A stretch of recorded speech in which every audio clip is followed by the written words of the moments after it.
and his school was forced to close. Tonight, Nicholas tells his story. Good evening, everyone.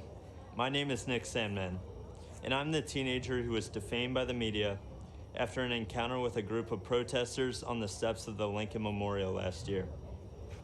Before I begin, I'd like to thank President Trump for the opportunity to share some of my story and why it matters so much to this November's election. In 2019, I attended the March for Life in Washington, D.C., where I demonstrated in defense of the unborn.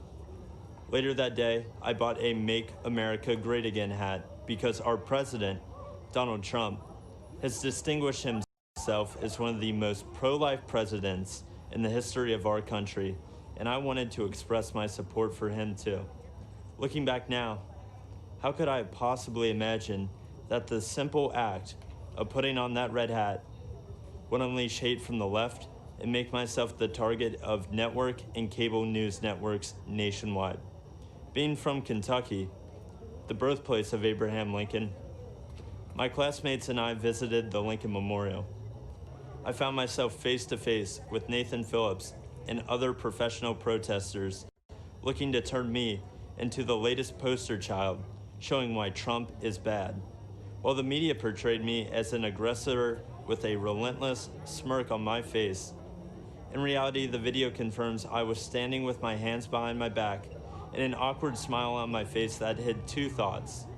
One, don't do anything that might further agitate the man banging a drum in my face.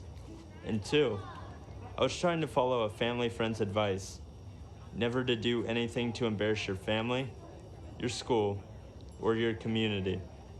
Before I knew what was happening, it was over. One of Mr. Phillips' fellow agitators yelled out, "We got him. It's all right here on video, and we won, Grandpa." What I thought was a strange encounter quickly developed into a major news story, complete with video footage. My life changed forever in that one moment.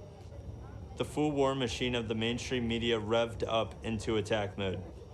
They did so without researching the full video of the incident, without ever investigating Mr. Phillips' motives, or without ever asking me for my side of the story. And do you know why? Because the truth was not important. Advancing their anti-Christian, anti-conservative, anti-Donald Trump narrative was all that mattered. And if advancing their narrative ruined the reputation and future of a teenager from Covington, Kentucky, well, so be it. That would teach him not to wear a MAGA hat. I learned what was happening to me had a name. It was called being canceled, as in annulled, as in revoked, as in made void.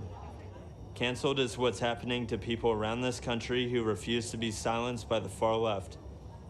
Many are being fired, humiliated, or even threatened. And often, the media is a willing participant. But I would not be canceled.